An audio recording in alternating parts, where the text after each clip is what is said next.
آپ کا آپ کی امی کے ساتھ بانڈ کیسا تھا؟ امی کے ساتھ میرا بانڈ ایسا تھا کہ مجھے ایسا لگتا ہے کبھی کبھی کہ شاید میں ابھی نہیں، کچھ عرصہ پہلے تک سعدیہ اگر مجھ سے کسی بات پر ناراض ہوتی تھی تو میں بھی ناراض ہو جایا کرتی تھی. میں یہ نہیں سوچتی تھی کہ ایک بیٹی کا نا مان ہوتا ہے، اس نے کچھ بھی کہنا، کیونکہ ہمارے درمیان نا کمیونیکیشن گیپ آ گیا تھا. میں بہت بزی ہوتی تھی، کراچی ہوتی تھی، اسپیشلی جب اس کی شادی کے دنوں میں، تو بہت چیزیں جو تھی نا وہ یہ فیل کرتی تھی. سعدیہ بہت سینسٹیو ہے اور میں بھی سینسٹیو.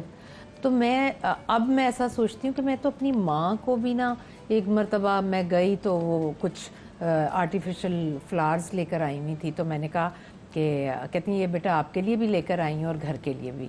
تو مجھے جو اچھے لگ رہے تھے نا وہ میرے لیے لے کر آئی تھی. تو میں نے کہا میرے لیے کون سے ہیں؟ کہتی ہیں یہ میں تمہارے لیے لائی ہوں. اور میں نے کہا یہ؟ کہتی ہیں یہ گھر کے لیے. میں نے کہا مجھے تو وہ پسند ہے. کہتی ہیں صبا یہ تو میں گھر کی میچنگ کے حساب سے لائی ہوں. میں نے کہا مجھے یہی چاہیے. میں اتنا ہی غصے سے اتنا روڈلی بولی، آپ نے سوچا بھی کیا؟ آپ مجھے یہ کہتی کہ انہوں نے کہا اچھا بیٹا وہ لے لو. میں نے کہا آپ نے پہلی دفعہ میں کیوں نہیں کہا؟ آپ مجھے کہتی کہ بیٹا جو بھی لے لو.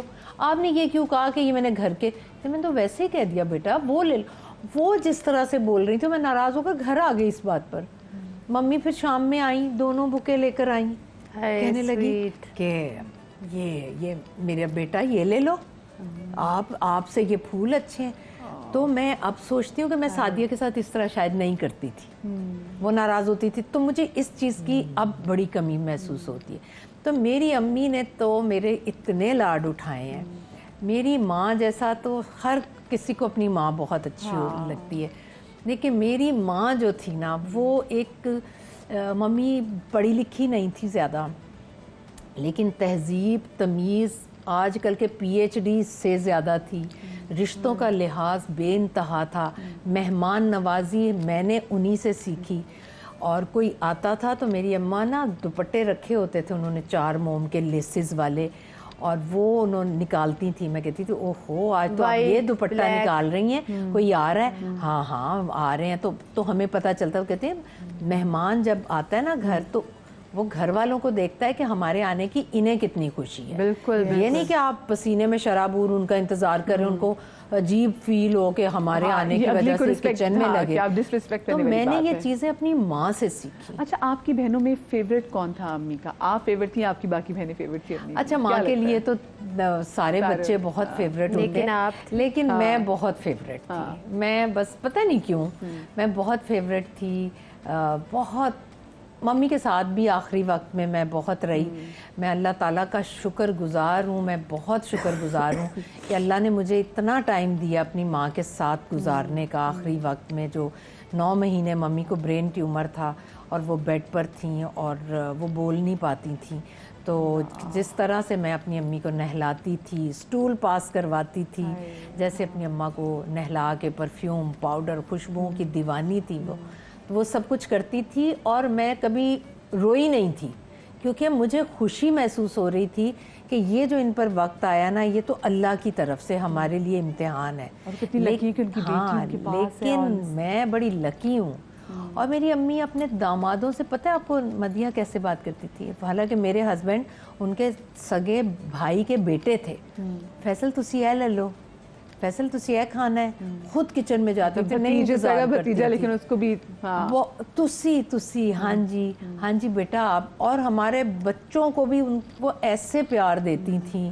سعدیہ کے کان کا آپریشن ہوا تو میں کراچی میں تھی، تو یہ کہے کہ مجھے نانو کے یہاں چھوڑ دے. نانو یہ ممی کیا رہی ہے؟ ممی میرے خیال میں 5-6 دن کہیں نکلی نہیں. اس کی دوستیں آتی تھیں، ان کے لیے کھانے بن رہے ہیں، ان کو انٹرٹین کر رہی ہیں، سعدیہ کو کر رہی ہیں.